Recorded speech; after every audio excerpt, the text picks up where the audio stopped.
Hello चैम्स, कैसे हैं आप लोग? अच्छे होंगे और स्टडी को बेहतर कर रहे होंगे।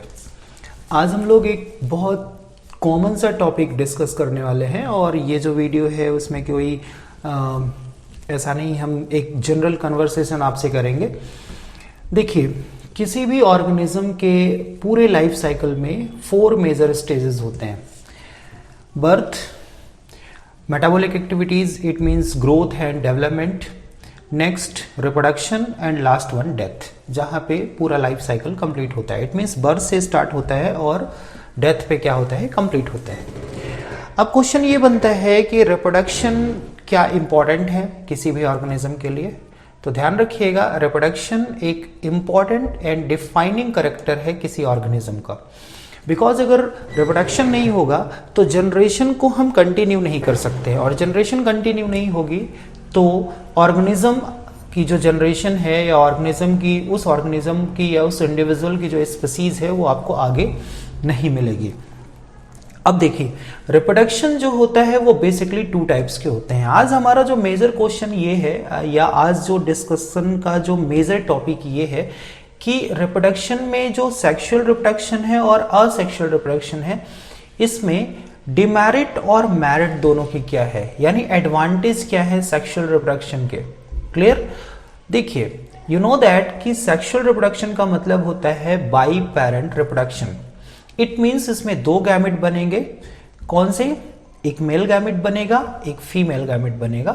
दोनों में फर्टिलाइजेशन होगा और आगे फिर न्यू इंडिविजुअल ओरिजिनेट होगा या न्यू इंडिविजुअल आएगा। ठीक है। अब सवाल यहां पे ये बनता है कि क्या मेरिट है और क्या डिमेरिट है सेक्सुअल रिप्रोडक्शन की। तो फर्स्ट ऑफ ऑल हम इसके मेरिट की बात करेंगे। इस वीडियो में हम बेसिकली मेरिट की ही बात करेंगे, और ज्यादातर क्वेश्चन यही पूछा जाता है कि इसका बेसिक एडवांटेज क्या है सेक्सुअल रिप्रोडक्शन का। देखिए, sexual reproduction by parent reproduction होता है।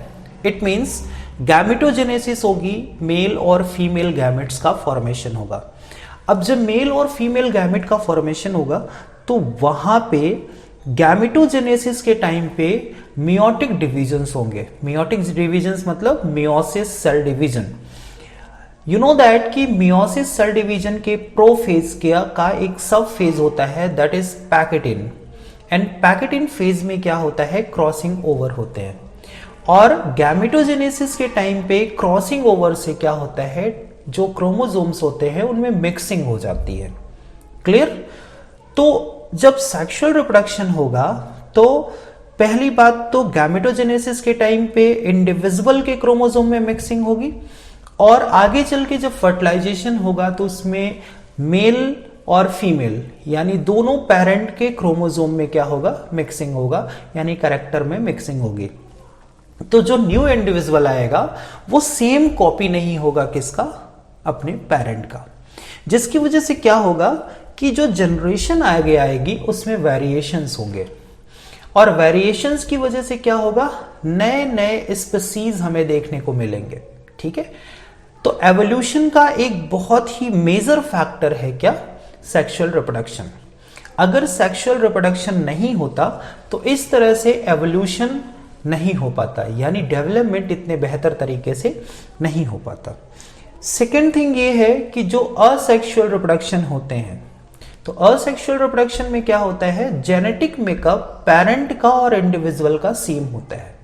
अब जेनेटिक मेकअप सेम होने की वजह से, है ना, सारे ऑर्गेनिज्म के सारे इंडिविजुअल्स के जेनेटिक मेकअप क्या होंगे, सेम होंगे। और उस टाइम पे अगर कोई एडवर्स इफेक्ट उनमें आता है तो उसका जो इंप्रेशन आपको दिखेगा वो सेम दिखेगा सभी इंडिविजुअल पे। फॉर एग्जाम्पल, अगर हम कोई कल्चर लेते हैं, उस कल्चर में बैक्टीरिया है और उस बैक्टीरिया में हम क्या करते हैं, स्ट्रेप्टोमाइसिन, टेट्रासाइक्लिन, पेनिसिलिन, कोई भी एंटीबैक्टीरियल अगर केमिकल्स हम उसमें देते हैं तो सभी बैक्टीरिया पे सेम इफेक्ट पड़ेगा, यानी पूरा का पूरा जो कॉलोनी है वो क्या हो जाएगी, डिस्ट्रॉय हो जाएगी।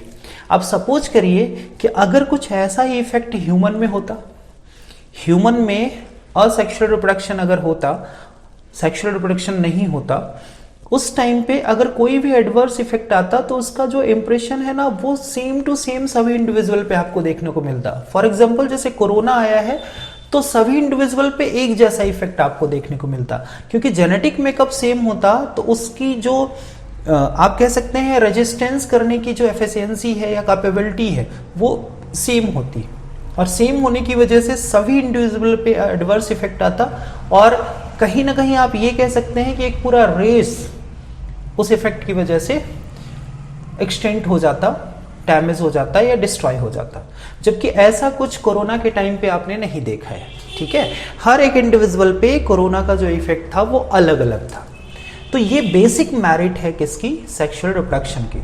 सेक्सुअल रिप्रोडक्शन में जेनेटिक मेकअप चेंज हो जाता है, जेनेटिक मेकअप चेंज होने की वजह से वेरिएशन आ जाता है, और वेरिएशन की वजह से हमें आगे चल के कुछ नए स्पीसीज दिखते हैं, और सभी की जो कैपेबिलिटी या रेजिस्टेंस पावर होता है वो अलग अलग होता है। तो ये मेन फैक्ट है या मेन एडवांटेज है किसका, सेक्सुअल रिप्रोडक्शन का। वैसे तो आप लोगों ने बायोलॉजी में सेक्सुअल और असेक्सुअल रिप्रोडक्शन के बारे में काफ़ी अच्छे से पढ़ा होगा।